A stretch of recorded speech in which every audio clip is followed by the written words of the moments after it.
மேஷராசிக்காரர்களை இனி உங்கள் வாழ்க்கையில் எப்படியான மாற்றங்களை ஏற்பட போகுது, கிரக நிலவரங்கள் என்னென்ன பலன்களை உங்களுக்கு தரப்போகுதுன்னு சொல்லிட்டு பார்க்கலாங்க. மேஷராசிக்காரர் எப்பொழுதும் ஒரு குழப்பத்திலே இருக்கிறா போலே இருப்பீங்க. ஒரு தெளிவான சிந்தனை உங்களால் எவ்வளவு சிந்திச்சாலும் ஒரு தெளிவு கிடைக்காது. எப்பயும் ஒரு தோல்வி அடைஞ்சிருவோமோ, எல்லாத்தையும் விட்டுடுவோமோ அப்படிங்கிற ஒரு பயத்திலேயே வாழ்ந்துட்டு இருக்கிறவங்க யாருன்னு பார்த்தீங்கன்னா மேஷராசிக்காரர்கள். அவங்களுக்கு எல்லாமே இருந்தாலும் இல்லாத போல இருக்கும். நிறைய இடத்துல இதனால் ஏமாந்தும் இருப்பாங்க. இது நிறைய பிரச்சனைகளை இவங்க சந்திக்க காரணமே என்னன்னு பார்த்தீங்கன்னா இவங்களோட குழப்பம்தான். தெளிவான சிந்தனை இதனால் வரைக்கும் அவங்களுக்கு ஏற்பட்டதே இல்லைங்க. சரியாக செய்கிறோன்னு நினச்சிக்கிட்டு ஏதோ ஒரு இடத்துல இவங்க தப்பு பண்ணிடுவாங்க. ஆனால் இவங்க தப்பு பண்ணிடுவோன்ற பயத்திலே எந்தையும் சரியாகவும் செய்யவும் மாட்டாங்க. இதுதான் இவங்க வாழ்க்கையில் இவ்வளவு நாளாக படுற பாட்டுக்கு காரணமே அதான். இதை மற்றவங்க நல்லா புரிஞ்சிக்கிட்டு இருப்பாங்க. கூட இருக்கிறவங்க கண்டிப்பாக புரிஞ்சிட்ருப்பாங்க. இவங்க குழப்பவாதி, இவங்களை நம்ம என்ன வேணாலும் பண்ணி ஏமாற்றிடலாம் அப்படின்ற எண்ணத்தில் தான் இது வரைக்கும் இவங்களை ஏமாற்றிட்டு இருக்கிறாங்க. இது இவங்களுக்கு தெரியுமா தெரியாதானே தெரியல. நிறைய பேருக்கு தெரியாமே இருக்கும். நம்ம ஏமாற்றப்படுறோன்றது கூட தெரியாது. இவங்களாம் நமக்கு நல்லது செஞ்சிட்ருக்காங்கன்னு நம்பிட்டு இருப்பாங்க. நிறைய இடத்துல பொருளாதார விரயத்தை ஏற்படுத்தி வச்சுருப்பாங்க. நிறைய இடத்துல பேரை கெடுத்திருப்பாங்க. யாரோ செய்த தவறுக்கெல்லாம் மேஷராசிக்காரர்கள் பலிகளாகிருப்பாங்க. தேவையே இல்லாமல் நிறைய இடத்துல பிரச்சனைகளை சந்திச்சிருப்பாங்க. என்னடா இது நாம் பண்ணவே இல்லைன்னா நம்ம பேரை சொல்லியிருக்காங்களே, எப்படி சொன்னாங்கன்னு இவங்க யோசிக்கிறதுக்காட்டி வேற ஒரு பிரச்சனை வந்துடும். எல்லாமே இப்படியே ஒரு குழப்பமான சூழ்நிலையிலேயே நிறைய இழப்புகளை சந்திச்சிட்டே இருக்கிறாங்க இவங்க. என்ன ஒன்று, மேஷராசிக்காரர்கள் என்ன முடிவு பண்ணுறாங்கன்னாக்கா, நான் எப்படியாவது ஜெயிச்சாகும், அதை மட்டும்தான் அவங்க மனசில் வச்சுருக்காங்க. அதை எப்படி செயல்படுத்தணும், எந்த விதத்தில் செயல்படுத்தணும், எந்த இடத்துல நம்ம தோக்குறோம், ஏன் நமக்கு இவ்வளோ பிரச்சனை, எதுவுமே சிந்திக்க மாட்டாங்க. பிரச்சனை ஆகிடுதா உடனே என்ன பண்ணுவாங்க, அடுத்தது நான் ஜெயிக்கணும் அப்படிங்கிற நோக்கத்தை மட்டுமே வச்சுக்கிட்டு போகிறாங்க. அது கடைசியில் அதுவும் தவறுதலாக போயிடுது. அதை மாதிரிலாம் இல்லாமல் எதை செய்யணுமோ அதை கரெக்டாக செய்யணும்னு நீங்கள் முடிவு எடுங்க. தெளிவான சிந்தனையை நீங்கள் தான் ஏற்படுத்திக்கணும். மற்றவங்க சொல்கிறது எல்லாமே தெளிவுன்னு நீங்கள் நினச்சிட்ருக்கீங்க. நிச்சயமாக மற்றவங்க உங்களுக்கு நல்லதே சொல்லலைன்ற நான் எல்லாமே தப்பாக சொல்லி வச்சுருக்குறாங்க இது வரைக்கும். இப்போ உங்களுக்கு சரியான அமைப்பு வேணும்னா நீங்கள் தான் சிந்தித்து செயல்படணும். எந்த வித மாற்றத்தை ஏற்படுத்திக்கக்கூடாது, குழப்பத்தையும் ஏற்படுத்திக்கக்கூடாது. நான் இதை தான் செய்ய போகிறேன், இதில் நிச்சயமாக இதெல்லாம் பண்ண போகிறேன், இப்படி பண்ண போகிறேன்னு ஃபஸ்ட்டு நீங்கள் கணக்கு போடணும். எந்த ஒரு வேலை செய்தாலும் பிளான் பண்ணுங்கள். பிளானே இல்லாமல் யாரோ ஏதோ சொல்கிறாங்கன்ட்டு அதில் போய் செஞ்சு தானே இன்றைக்கி எல்லாத்தையும் இழந்துட்டு நிற்கிறீங்க. எவ்வளோ பிரச்சனையை சந்திச்சிட்ருக்கீங்க. அதுவும் இல்லாமல் இப்போ கிரக நிலவரம் எப்படி இருக்குன்னு பார்ப்போம். அதற்கு தகுந்தாற் போல் இனிமேல் நீங்கள் இருந்தால் தான் உங்களுக்கு எந்த பிரச்சனையும் இனி வராமல் இருக்கும். இருக்கக்கூடிய பிரச்சனையும் சரி பண்ண முடியும். நிறைய பொருளாதார விரயம், கடன், ஏகப்பட்ட கடன் இப்பயே இருக்குது. இவ்வளோ கடன் வச்சுட்டு இருந்தால் எப்படி சரி பண்ணுறதுன்ற குழப்பம்தான் இப்போ உங்களுக்கு. இப்படிப்பட்ட மேஷராசிக்காரர்களுக்கு இனி வரக்கூடிய கிரக நிலவரம் எப்படி இருக்குன்னு சொல்லிட்டு பார்க்கலாங்க. மேஷராசிக்கு ராசிநாதன் யாருன்னு பார்த்தீங்கன்னா செவ்வாய்ங்க. செவ்வாய் தான் இவங்களுக்கு அதிபதி. அப்படி இருக்கும்பொழுது செவ்வாயை முதலே நம்ம ஆரம்பிப்போம். எப்படியெல்லாம் இவங்களுக்கு வராங்கன்னு சொல்லிட்டு இவங்க ராசிநாதனை வச்சே நம்ம செய்வோம். செவ்வாய் உங்களுக்கு நல்ல பலன் தாங்க கொடுக்குறாரு, ஒன்றும் தப்பு கிடையாது. இது வரைக்கும் ஏதோ சரியான பலன் அமைப்பு இல்லாமல் இருந்தாலும் இப்பொழுது உங்களுக்கு சரியான அமைப்பை கொடுக்குறாருங்க. நல்ல பலனை கொடுக்குறார். இது வரைக்கும் ஒரு ரத்த பந்த உறவுகளால் பிரச்சனை இருந்திருக்கலாம். தேவையில்லாமல் சுற்றத்தார்கிட்ட பிரச்சனை இருந்திருக்கலாம். உங்களை எப்பயுமே ஒரு எதிரியாகவே பார்க்குற கூட்டம் நிறைய பேர் இருந்திருப்பாங்க. நீங்கள் எதை செய்தாலும் பொறாமப்படுறதுக்கு நிறைய கூட்டம் இருந்திருக்கும். இப்போ இது எல்லாமே மாறுங்க. செவ்வாய் உங்களுக்கு நல்லா இருக்கும் பொழுது உங்கள் ராசிநாதன் உங்களுக்கு சப்போர்ட் பண்ண ஆரம்பிச்சிருக்கார். அப்போ மேஷராசிக்கு உங்களுக்கு ஓரளவுக்கு நல்ல பலன் கிடைக்க போகுதுன்னு அர்த்தம். கவலைப்பட தேவையில்லை. உங்கள் ராசிநாதன் சப்போர்ட் பண்ணிட்டாலே போதும். நிறைய பிரச்சனைகளை சரி பண்ண ரெடி ஆகிட்டீங்கன்னு அர்த்தம். இவ்வளோ நாளாக தெரியாமல் நிறைய பிரச்சனைகளை இழுத்து விட்டுட்டீங்க, கடனை இழுத்து விட்டுட்டீங்க. கடனுக்கு மேலே கடன், வட்டிக்கு மேலே வட்டி, எவ்வளோ சமாளிக்கிறது புரியாமல் நிறைய இடத்துல மன சிந்தனைகள்லாம் குழம்பியிருக்கும். இப்போ உங்களுக்கு அதற்கான வழி கிடைக்குதுங்க. நல்ல மாற்றத்தை ஏற்படுத்தி கொடுக்க செவ்வாய் பகவான் வரார். முருகனை மட்டும் கட்டிமாக பிடிச்சிக்கோங்க, வேறு ஒன்றுமே பண்ணாதீங்க. மேஷராசிக்காரர்கள் முருகன் வழிபாடு தாங்க சிறப்பு. உங்கள் ராசிநாதன் செவ்வாயாக இருந்தாலும் செவ்வாய்க்குரியவர் யாருன்னு பார்த்தீங்கன்னா முருகன். முருகனை எந்த காலத்துலையும் வழிபாடு பண்ணிக்கிட்டே இருங்க. எல்லா காலங்களிலும் நீங்கள் ஒரே கடவுள் எதுன்னு பார்த்தீங்கன்னா முருகரை நீங்கள் தொடர்ந்து வழிபாடிக்கிட்டே இருக்க வேண்டியதுதான். அவர் பாதத்தில் சரணடைகிறது மட்டும்தாங்க உங்கள் வேலை, வேறு ஒன்றும் தேவையில்லை. மிச்சம் எல்லாத்தையும் அவர் பார்த்துக்குவார். எவ்வளவு பெரிய கடன் இருந்தாலும் ஒன்றுமே இல்லாமல் ஆக்கிறவங்க யாருன்னு பார்த்தீங்கன்னா முருகப்பெருமான். முருகப்பெருமானை மட்டும் கெட்டியமாக பிடிச்சிக்கிறது உங்கள் பொறுப்பு, உங்கள் கடமை. நல்ல காலம் வந்துருச்சுன்னா நீங்கள் நிச்சயமாக முருகரை கெட்டியமாக பிடிச்சிக்குவீங்க. இன்னும் உங்களுக்கு டைம் நல்லா இல்லை அப்படின்னும் பொழுது நீங்கள் அலட்சியப்படுத்துவீங்க தான். நல்ல நேரம் இருக்குது, எனக்கு எல்லாம் சரியாடுன்னு நினச்சிங்கன்னா முருகரை போய் பிடிச்சிக்கோங்க. செவ்வாய்க்கு பிறகு பார்த்தீங்கன்னா புதன் உங்களுக்கு நல்ல அமைப்பில் இருக்காருங்க.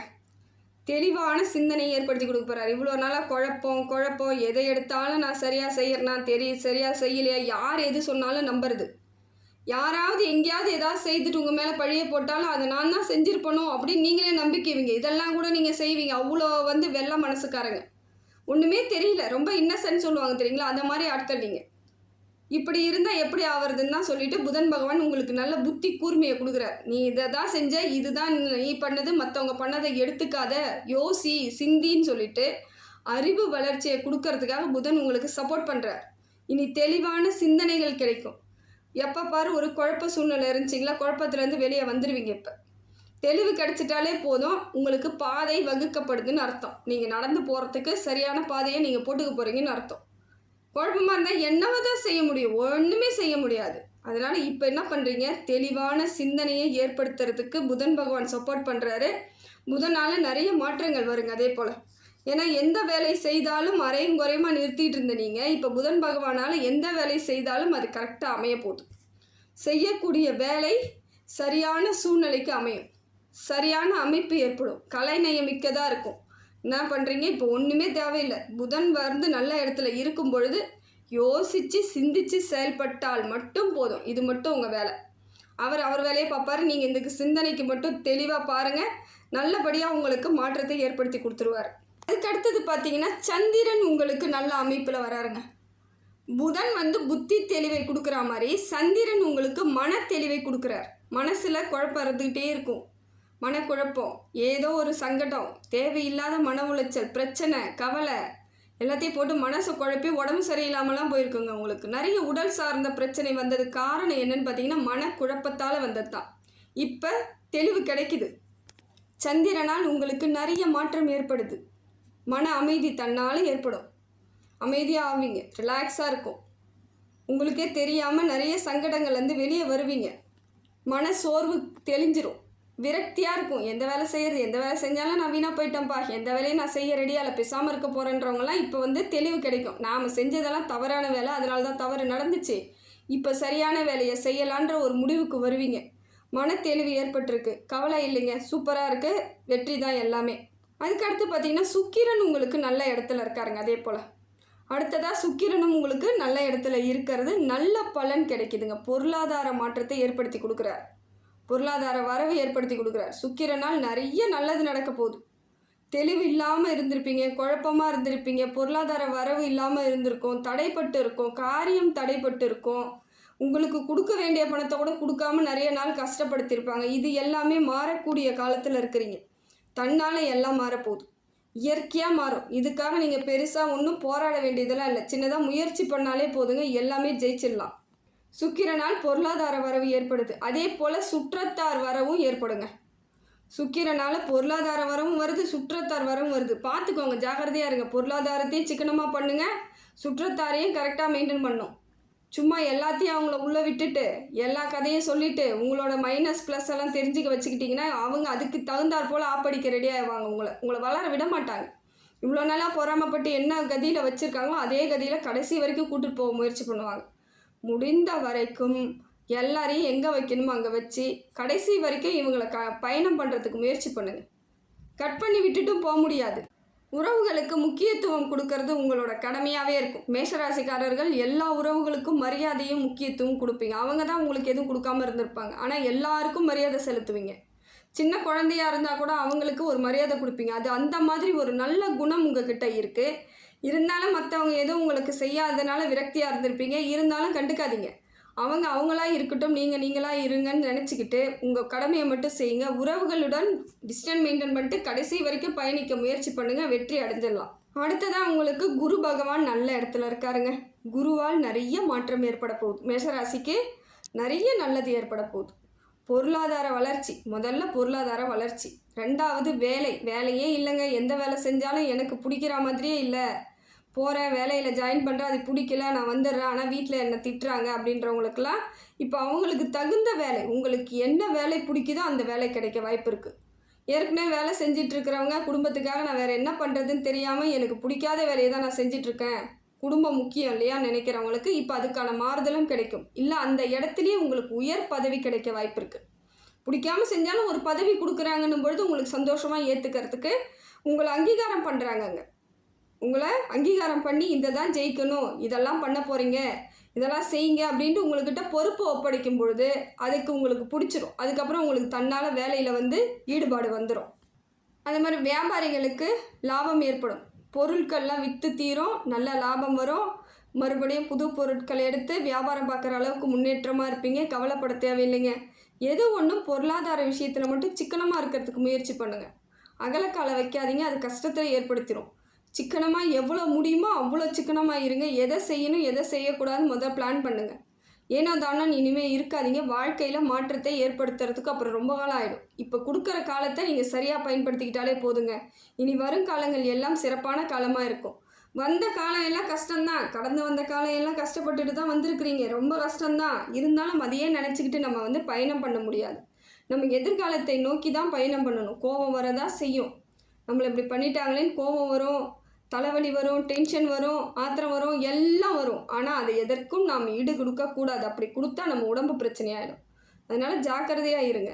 எதையும் நினைக்காதீங்க. போனது போனதாகவே இருக்கட்டும். வர்றது பெருசாக வருதுன்னு நம்புங்க. அதே போல் மேஷ ராசிக்காரர்களுக்கு திருமணம் பண்ணலாமான்னு கேட்குறீங்க. நிச்சயமாக பண்ணலாங்க. உங்கள் சுய ஜாதகத்தை மட்டும் பாருங்கள். குரு பலன் எப்படி இருக்குன்னு சொல்லிட்டு பார்த்துட்டிங்கன்னா நிச்சயமாக பண்ணலாம். ஏழ்ரையில் எனக்கு எப்படிங்க திருமணம் பண்ணுறது, அதெல்லாம் கிடையாதுங்க. ஏழ்ரையிலையும் குரு பகவான் உங்களுக்கு நல்ல இடத்துல இருந்து நல்லது செய்ய போகிறாரு. நீங்கள் நியாயமானவர்களாக இருந்தால் எந்த சனி கிரகமும் யாரையும் எதுவும் பண்ணாதுங்க. நீங்கள் மட்டும் திருமணம் பண்ணிக்கலாம், குழந்தை பேர் ஏற்படும், சந்தோஷமாக இருப்பீங்க, வாழ்க்கையில் வளர்ச்சி அடைவீங்க. சனி தசையில் தான் நிறைய பேர் பணக்காரங்களாக ஆகியிருப்பாங்க. நல்லா யோசித்து பார்த்தீங்கன்னா தெரியும். ஏதோ ஒரு இடத்துல நாம் பண்ண சின்ன தவறால் தான் நம்ம இந்த இடத்துல கஷ்டப்பட்டுட்டு இருப்போமேக்கோசரம் சனி பகவான் சனி பெயர்ச்சியால் நம்ம வீணாக போயிட்டோன்னு யாரும் நினைக்காதீங்க. சனி பகவான் அவர் அமைதியாக தான் இருப்பார். நாம் ஏதோ ஒன்று செயல்படுத்தும் பொழுது அவர் செயல்படுத்திடுவார். இதுதான் நிறைய பிரச்சனைகளுக்கு காரணமாக இருக்குது. நீங்கள் சனி தசை நடந்தாலும் இப்பொழுது திருமணம் உங்கள் சுயஜாதகத்தில் குரு பலன் நல்லா இருந்துச்சுன்னா நிச்சயமாக திருமணத்துக்கு ரெடி ஆகிடலாம். கவலைப்பட தேவையில்லை, நல்ல வரன் கிடைக்கும். அடுத்தது பார்த்தீங்கன்னா சூரியன் உங்களுக்கு கொஞ்சம் சரியில்லாமல் இருக்காருங்க. சூரியன் சரியான அமைப்பில் இல்லை. ஏதோ ஒரு சின்ன சின்ன விரயத்தையும் பொருளாதார விரயத்தையும் தேவையில்லாத மன உளைச்சல் பேர் புகழ் கெடுறதுக்கும் வாய்ப்புகள் இருக்குது. தந்தை வழி உறவுகளால் பிரச்சனை வர்றதுக்கும் வாய்ப்பு இருக்குதுங்க. மேஷராசிக்காரர்களுக்கு தந்தை வழி உறவுகளால் ஏதோ ஒரு விஷயத்தில் ஏதோ ஒரு விதத்தில் அது எப்படி வேணாலும் இருக்கலாம். பொருளாதாரமாக இருக்கலாம், உடம்பு சம்மந்தப்பட்டதாக இருக்கலாம், படிப்பு ஏதோ ஒரு விதத்தில் உங்களுக்கு அவங்க வந்து பிரச்சனை கொடுக்க வாய்ப்பு இருக்குது. ஜாக்கிரதையாக இருங்க. முடிந்த வரைக்கும் அமைதியாக பேசி அவங்கள நிதானமாக வெளியே அனுப்புறதுக்கு முயற்சி பண்ணுங்கள். இல்லையா அந்த இடத்த விட்டு நீங்கள் விலகிறதுக்கு முயற்சி பண்ணுங்கள். இப்படி இருக்கும் பொழுது மேசராசிக்காரர்களுக்கு பெரிய பிரச்சனை எதுவும் வராது. இருந்தாலும் சூரியன் கொஞ்சம் சரியில்லாமல் இருக்கும் பொழுது குலதெய்வத்தோட அருளும் கிடைக்கிறது கொஞ்சம் கஷ்டமாக இருக்கும். குலதெய்வத்தை தொடர்ந்து வழிபாடு பண்ணிக்கிட்டே இருங்க. முருகன் வழிபாடு தொடர்ந்து பண்ணுங்கள். இது 2 வழிபாடுமே உங்களுக்கு எப்படிப்பட்ட பிரச்சனைகளாக இருந்தாலும் எதுவுமே பண்ணாது. எந்த கிரகங்களும் உங்களை எதுவுமே செய்யாமல் இருக்கணும்னா இந்த 2 வழிபாடுகளை மட்டும் தொடர்ந்து பண்ணிக்கிட்டே வாங்க. வாழ்க்கையில் நிறைய மாற்றத்தை ஏற்படுத்தி கொடுக்கக்கூடிய இடத்துல தான் முருகப்பெருமான் இருக்கார். நல்லதே பண்ணுவார் உங்களுக்கு. அதே போல் அரசாங்க உதவி ஏதாவது எதிர்பார்த்துட்ருக்கீங்கன்னா இப்போ கிடைக்கிறதுக்கு டிலே ஆகலாம், இல்லை கிடைக்காமையும் போகலாம். எனக்கு லோன் கேட்டிருக்கேன், இல்லை வேலை வந்து நான் அரசாங்க வேலைக்கு போகலான்னு இருக்கிறன்றவங்களுக்கு இந்த முறை வந்து கிடைக்கிறது கொஞ்சம் கஷ்டமாக தான் இருக்கும். பார்த்துக்கோங்க. மனசெல்லாம் போட்டு தடை பண்ணிக்கிட்டு உடச்சிக்காதீங்க. மனசெல்லாம் கவலையப்படாதீங்க. இந்த முறை இல்லைன்னா அடுத்த முறை நம்ம ஜெயிச்சிடலான்ற எண்ணத்தை மட்டும் ஏற்படுத்திக்கோங்க. முடிந்த வரைக்கும் அப்படிப்பட்ட ஆட்கள் தான் நீங்கள். மேஷராசிக்காரர்கள் எதையும் துணிந்து தெளிவாக செய்யக்கூடியவர்கள் தான். இருந்தாலும் இந்த மாதிரி விஷயம் வரும்பொழுது மன கஷ்டம் அதிகமாக இருக்கும், மன உளைச்சல் ஏற்படும். அதெல்லாம் தேவையில்லைங்க. மறுபடியும் முயற்சி பண்ணுங்கள், ஜெயிச்சிடலாம், கவலைப்படாதீங்க. அடுத்ததாக பார்க்கும்போது நம்ம பார்க்குறது வந்து சனி பகவான். சனி எப்படி இருக்குன்னா இப்போ விரயத்துக்கு வரார். இருந்தாலும் பயப்படாதீங்க. நீங்கள் கரெக்டாக இருந்துட்டிங்கன்னா தப்பிச்சுக்கலாம். எந்த விதத்துலேயும் பாதிக்கப்படாமல் தப்பிக்கலாம். விரயத்தில் வருது, நான் எடுத்துகிட்டு போய் எதுலையாவது இன்வெஸ்ட்மெண்ட் பண்ண போகிறேன், ஏதாவது பண்ண போகிறேன், பணத்தை சேமித்து வைக்க போகிறேன்னு எதுவும் செய்யாதீங்க. உங்கள்கிட்ட இருக்கா, அது எப்படி இத்தனை நாள் எப்படி வச்சுக்கிட்டு இருந்தீங்களோ அதே மாதிரி வச்சுருங்க. உங்கள் வீட்டில் இருந்தால் அது உங்கள் வீட்டிலே இருக்கட்டும், பேங்க் பேலன்ஸாக இருந்தால் பேங்க் பேலன்ஸாக இருக்கட்டும். எதை எப்படி வைத்து இருந்தீர்களோ அதை அப்படியே வச்சுக்கிட்டு காலத்துக்கும் கடத்துங்க. இந்த காலகட்டத்தை கடத்தும் பொழுது ஏதோ ஒரு சில இடத்துல விரயம் வந்தாலும் அது பெரிய விரயமாக இருக்காது. அப்படியே இல்லைனாலும் அது சுப விரயமாக ஆகும். நீங்களாக எதாவது முயற்சி பண்ணி நான் அதை பண்ண போகிறேன், அந்த இடத்த வாங்க போகிறேன், இதை பண்ண போகிறேன்னு ஏதாவது விரயத்தில் நீங்கள் விட்டிங்கன்னா அதுதாங்க விரயம், தேவையில்லாத விரயம் ஆகும். எந்தெந்த பொருள் எப்படி இப்படி வச்சுருக்கீங்களோ அதை அப்படியே வச்சுருங்க. அதுதான் இப்போதைக்கு உங்களுக்கு செய்யக்கூடிய ஒரே விஷயம். வேறு எதுவும் மாற்றத்தை நீங்கள் ஏற்படுத்தாதீங்க. எந்த மாற்றத்தையும் சனி பகவானால் உங்களுக்கு ஏற்படவே படாது. நீங்கள் ஏதாவது ஏற்படுத்தாமல் இருந்தீங்கன்னா அது அப்படியே இருக்கும். அதனால் இப்போ விரயம் வந்துருச்சு நான் என்ன பண்ணுவேன் அப்படின்லாம் பயப்படாதீங்க. சனி பகவான் உங்களுக்கு நல்லதை தான் செய்வாருங்க. ஒரு வயசுக்கு ஏற்றாற் போல் பலன்கள் கிடைக்கும். அதே போல் சனி பகவான் குறிப்பிட்ட ஏஜுக்கு ஒரு வித்தியாசமான பலன்கள் கொடுப்பார். அதனால் அதையும் பற்றி கவலைப்பட தேவையில்லை. ஒரு சில இடத்துல உங்களுக்கு நல்ல பலனை கொடுத்து ஓஹோன்னு உட்கார வைக்கிறது சனி பகவான் தான், கவலைப்படாதீங்க. அதே போல் பேசும்பொழுது மட்டும் கொஞ்சம் நிதானமாக பேசுவது ரொம்ப நல்லது. ஏன்னா இந்த மாதிரி டைமில் நீங்கள் டக்குன்னு வார்த்தைகளை வர்றது, கோவப்படுறது இதெல்லாம் செய்யாமல் இருந்துட்டாலே நல்லதுங்க. முடிந்த வரைக்கும் அமைதியாக இருக்க முயற்சி பண்ணுங்கள். தேவையில்லாத மன சஞ்சலங்கள் வரும், மனக்குழப்பங்கள் ஏற்படும், டென்ஷனாக இருக்க மாதிரி இருக்கும், ஏன் எதுக்குன்னே புரியாது. இதையெல்லாம் தவிர்க்கணுன்னா ஒன்று உடற்பயிற்சி மட்டும் பண்ணுங்கள். வெளியே நல்லா நடங்க, நிறைய பாருங்கள், இயற்கையை ரசிக்க ஆரம்பிங்க, மாற்றம் ஏற்பட்டுடும். பயப்படாதீங்க. இது வந்துருச்சு, அது வந்துருச்சு, அந்த கிரகம் மாறிடுத்து, நான் என்ன பண்ணுவேன்னு பயம் மட்டும் இருக்கக்கூடாது. எது வந்தாலும் என்னால் பார்த்துக்கொள்ள முடியும், இறைவன் துணை இருக்கிறார் மட்டும் நம்புங்க, நிச்சயமாக மாறுதல் ஏற்படும். இப்போ சனி பகவான் ஓரளவுக்கு சுமாரான பலன் தான் உங்களுக்கு கிடைக்குது. இருந்தாலும் இதை நீங்கள் சரி பண்ணிக்கணும்னா பண்ணிக்கலாம். மற்ற கிரகங்கள் அனைத்தும் நல்லா இருக்குது பாருங்கள். எல்லா கிரகங்களும் நல்லா இருந்து ஒரு சில கிரகங்கள் மட்டும்தான் சரியில்லைனாலும் அது எல்லாமே சரியாயிடும். நீங்கள் செயல்படும் விதத்தை மட்டும் நிதானமாக செயல்படணும். பொறுமை ரொம்ப முக்கியம். இப்போ ரொம்ப பொறுமையாக இருக்கணும். எடுத்தேன் கவுத்துன்னு எந்த விதத்துலையும் முடிவு பண்ணக்கூடாது. எதுவாக இருந்தாலும் ஆலோசனை பண்ணணும். எதை ஒன்று செய்தாலும் யோசித்து செய்யணும். அப்படி இருக்கும்போது உங்களுக்கு பெரிய பாதிப்புகள் எதுவும் வராது. இறைவனை மட்டும் நம்பி நடை போட பழகுங்க. எல்லாமே ஜெயிச்சிடலாம். வெற்றி தாங்க இனிமேல். அடுத்ததாக பார்த்தீங்கன்னா ராகு கேதும் கொஞ்சம் உங்களுக்கு சரியாகவும் இருக்காரு, சரியாகவும் இல்லாத மாதிரி இருக்கார். அதாவது சுமாரான பலனை கொடுக்குறாங்க. ராகுவும் கேதுவும் பொருளாதாரத்தை ஏற்படுத்துகிறார் ராகு, அதே அளவுக்கு விரயத்தையும் கொடுக்க ரெடி ஆகிட்டார். அதனால் ஜாக்கிரதையாக இருந்துக்கோங்க. இந்த ராகு எவ்வளவு பொருளாதாரம் வருதோ அதே அளவுக்கு உங்களுக்கு செலவு வரத்துக்கு வாய்ப்பு இருக்குது. அதே போல் தான் சனி பகவானும் இருக்கிறார். அப்போ இந்த டைம் நீங்கள் என்ன பண்ணணும், பொருளாதார விஷயத்தில் ரொம்ப கேர்ஃபுல்லாக இருக்கணும், ரொம்ப சிக்கனமாக இருக்கணும், ரொம்ப கெட்டியாக இருக்கணும், அலட்சியம் இருக்கக்கூடாது. இதை மட்டும் பார்த்துக்கிட்டா போதுங்க. இப்போ இருக்க காலகட்டத்துக்கு கேதுவால் சின்ன சின்ன பகைகள் வர்றதுக்கு வாய்ப்பு இருக்குது. தேவையில்லாத உங்ககிட்ட ஏதாவது பேச வருவாங்க, நீங்கள் ஏதோ சாதாரணமாக சொல்லியிருப்பீங்க, அது பெரிய பிரச்சனையாக எடுத்துகிட்டு போவாங்க. அந்த மாதிரிலாம் பகை வர்றதுக்கு வாய்ப்பு இருக்குது. பேரை கெடுக்கிறதுக்கு வாய்ப்பு இருக்குது. ஏற்கனவே இருக்கிற பகையெல்லாம் அமைதியாக இருந்த மாதிரி இருக்கும். திருப்பி இப்போ தலை தூக்கி ஃபஸ்ட்லேருந்து ஆரம்பித்து வருவாங்க. அதுக்கெல்லாம் இடம் கொடுக்காதீங்க. எதுக்கும் விட்டு கொடுத்து அப்படியே அமைதியாக போயிடுங்க. எதுவாக இருந்தாலும் அமைதியாக இருந்துருங்க. இந்த டைம் காலகட்டத்தை கடத்த முயற்சி பண்ணுங்கள். இந்த காலத்தை நீங்கள் கடத்திட்டாலே வருங்காலம் உங்களுக்கு சிறப்பான காலமாக இருக்குது. நிதானம் மட்டும்தான் வேணும், பொறுமை வேணும், மனோதைரியம் வேணும், மனசில் பக்குவம் வேணும். இவ்வளோ கஷ்டப்பட்டு உங்களுக்கு பக்குவம் இல்லாமல் இருக்காது. நிச்சயமாக மனசு பக்குவம் இருக்கும். அதை நீங்கள் முழுசாக அதை செயல்படுத்தணும்.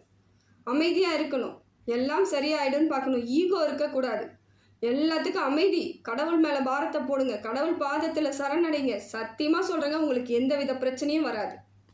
எல்லாமே நன்மையாகவே நடக்கும். மேஷராசிக்காரர்களுக்கு இனி வரக்கூடிய காலம் சிறப்பான காலமாக இருக்குது. அதை நீங்கள் எப்படி கையாளுவது, எப்படி பயன்படுத்துவது, எப்படி முன்னேறுவதுன்னு மட்டும் பாருங்கள். முயற்சி வெற்றி தருங்க. இறைவன் பக்கபலமாக இருக்கார்.